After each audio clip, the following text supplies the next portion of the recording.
नमस्कार. आपण बघणार आहोत ग्रीन मार्केटिंग अर्थात हरित विपणन.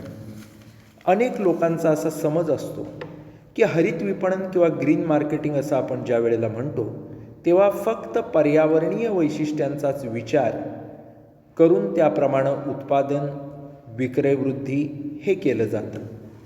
उदाहरणच द्यायचं झालं तर प्रक्रिया करून केलेला पुनर्वापर असेल, मैत्रीपूर्ण ओझोन फ्रेंडली ज्याला आपण म्हणतो, फॉस्फेट मुक्त किंवा पर्यावरण सलोखा, अशा गोष्टींचा त्यात समावेश होतो. या सगळ्याला हरित विपणन असं म्हटलं जातं. परंतु हरित विपणनाची संकल्पना ही याच्यापेक्षा जास्त व्यापक अशी आहे.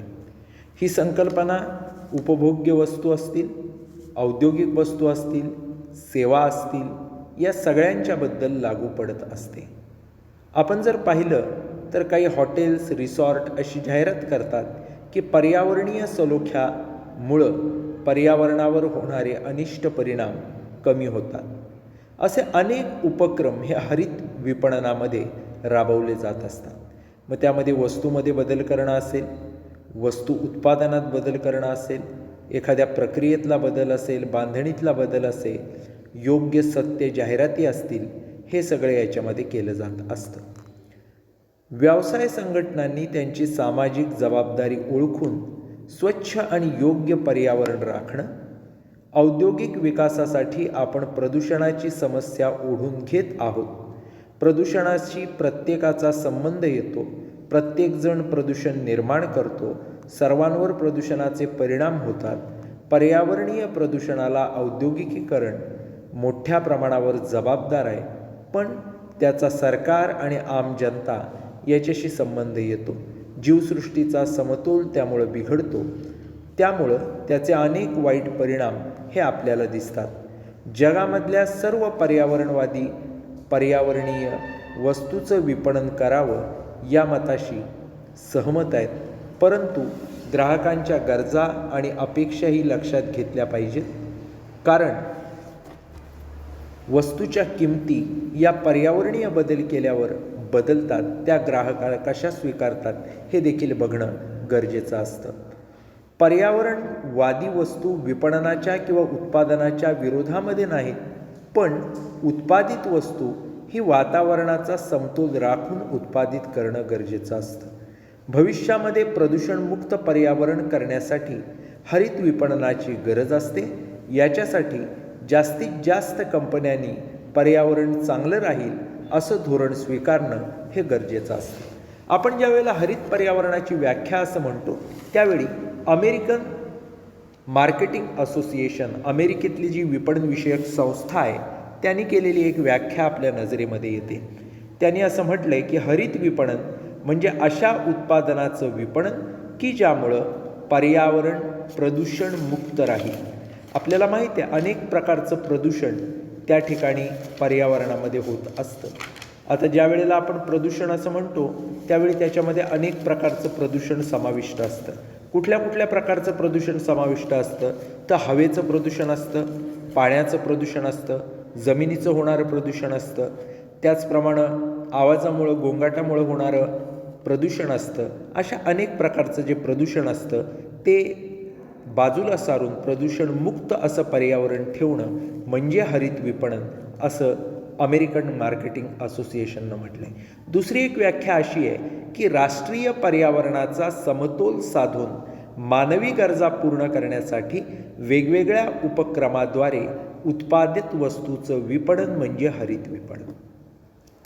इथं राष्ट्रीय पर्यावरण विचारात घेतलं आहे. देशभरातलं जे पर्यावरण आहे त्याचा समतोल राखून, म्हणजे अगदी रिसोर्सेस जे आपण वापरतो, नैसर्गिक साधनसामग्री, त्याचा देखील योग्य समतोल राखून माणसाच्या गरजा पुऱ्या करायला वेगवेगळ्या उपक्रमाद्वारे उत्पादित वस्तूचं विपणन करणं म्हणजे हरित पर्यावरण.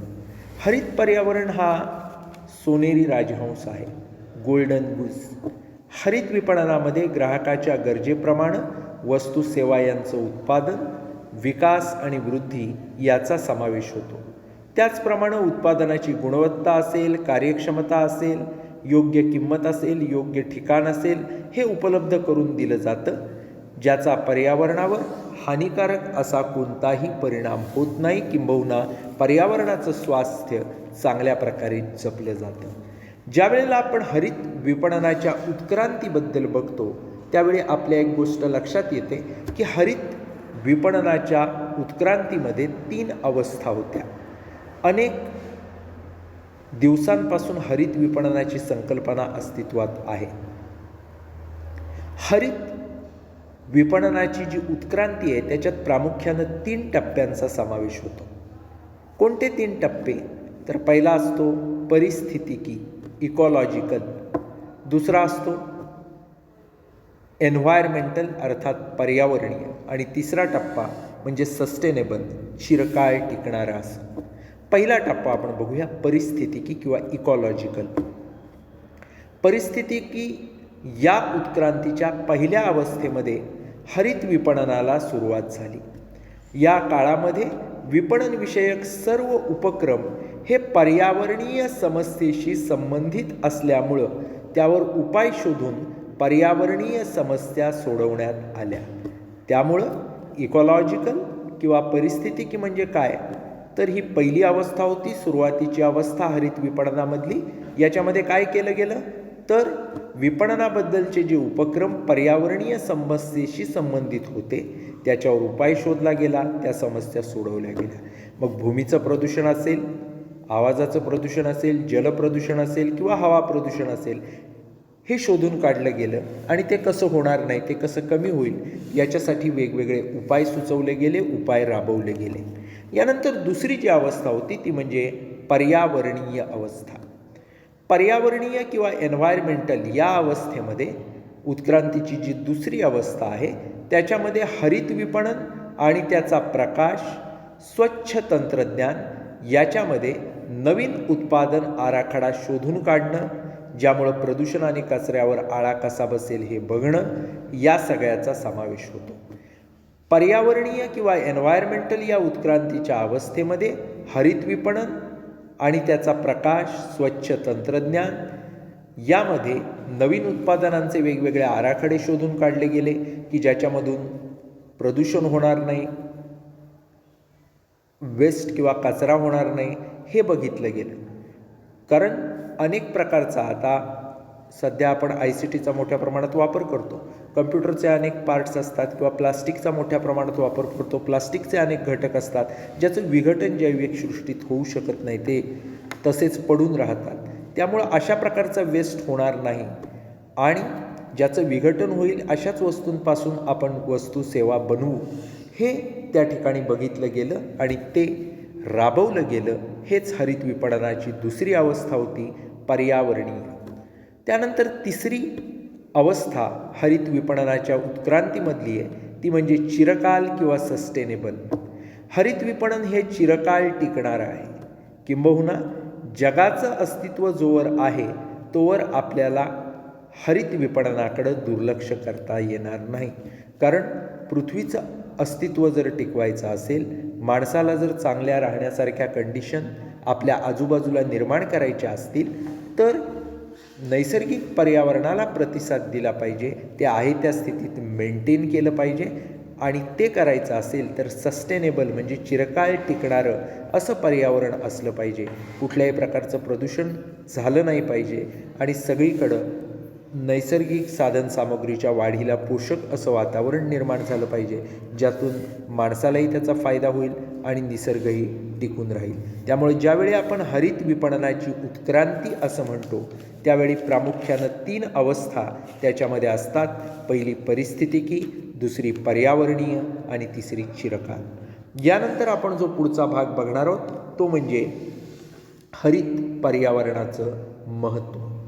मित्रांनो, हरित पर्यावरणाचं महत्त्व असं आपण ज्या वेळेला म्हणतो तेव्हा आपण एक गोष्ट लक्षात घेतली पाहिजे की हरित पर्यावरण हे कुठल्याही व्यवसायाला, उद्योगाला प्रेरणादायी असंच असतं.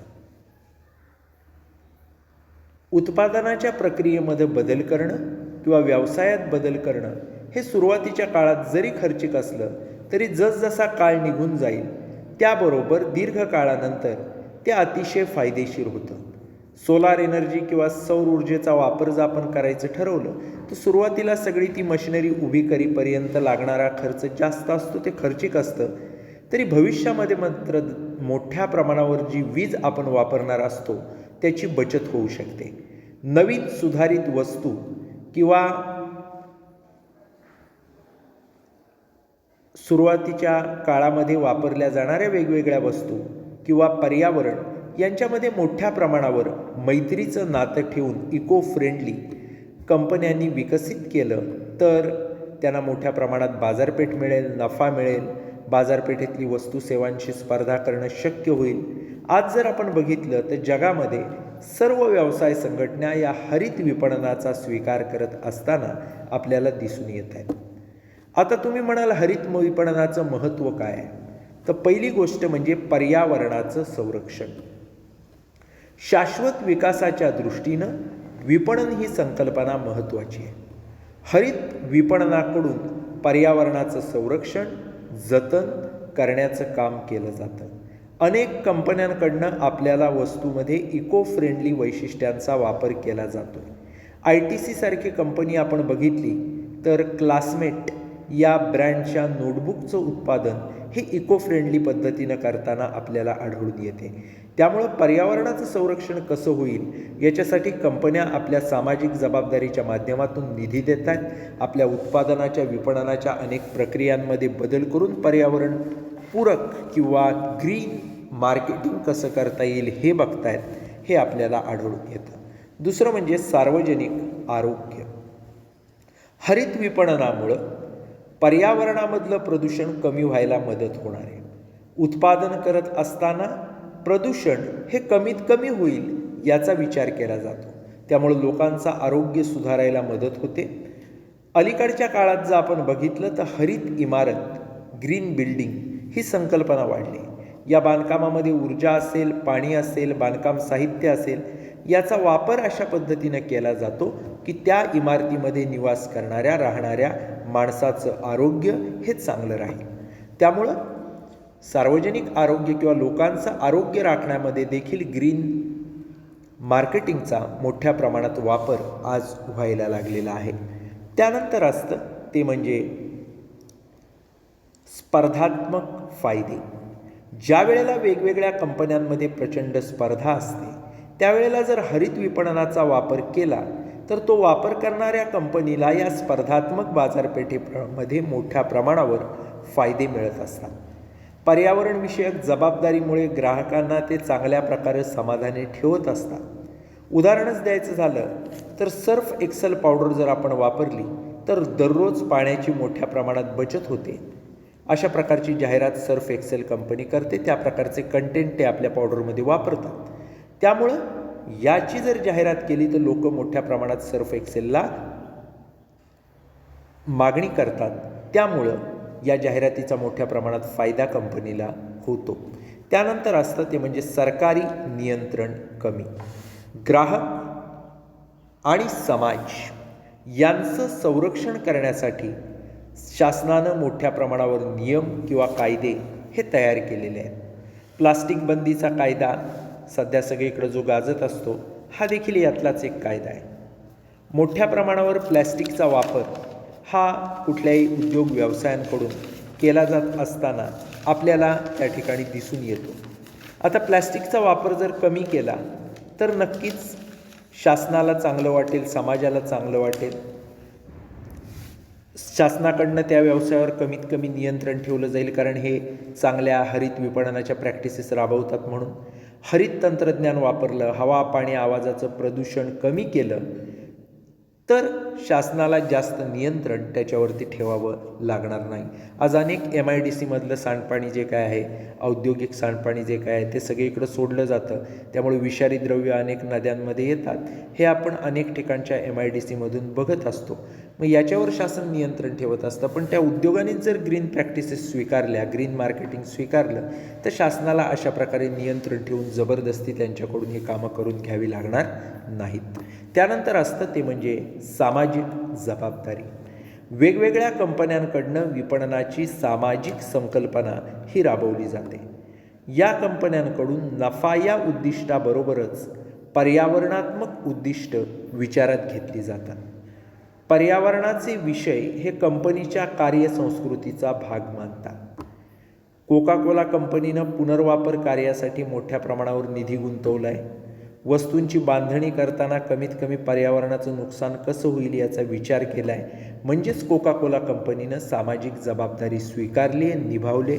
याचा परिणाम नक्कीच ग्राहकांच्या मनात त्या कंपनीबद्दल एक चांगली भावना निर्माण होण्यामध्ये होतो आणि जास्तीत जास्त त्यांच्या प्रोडक्टला कशी मागणी निर्माण होईल हे ग्राहक बघतो, किंबहुना त्यांच्या प्रोडक्टचीच मागणी करतो. यानंतर असतं ते म्हणजे खर्च कमी. ज्या कंपन्या हरित विपणन वापरतात त्या कंपन्या आपली उत्पादन क्रिया ही कार्यक्षमपणानं वापरतात. साहजिकच जो ऱ्हास होण्याचं, वेस्टेज होण्याचं प्रमाण आहे ते कमी होतं, उत्पादन खर्च कमी होतो, विक्री वाढायला मदत होते. एकूणच खर्चात बचत होण्याचं काम हे या हरित विपणनामुळं साधलं जात असतं. त्यानंतर असतं ते म्हणजे योग्य प्रतिमा. हरित विपणनाचा वापर ज्या कंपन्या करतात त्यांची प्रतिमा ही निश्चितपणानं चांगल्या प्रकारची प्रतिमा निर्माण होते. ग्राहक, समाज, सरकार यांच्या दृष्टिकोनामधनं त्या कंपन्या चांगल्या असतात. त्यांच्याबद्दल एक सकारात्मक दृष्टिकोन असतो. हरित विपणनाचा प्रभाव जसजसा वाढत जातो तसतसं भविष्यात ज्या विपणन संस्था हरित विपणन वापरतात त्याच संस्था स्पर्धेमध्ये आपलं अस्तित्व टिकवून ठेवू शकतील आणि भविष्यात यशस्वी होऊ शकतील.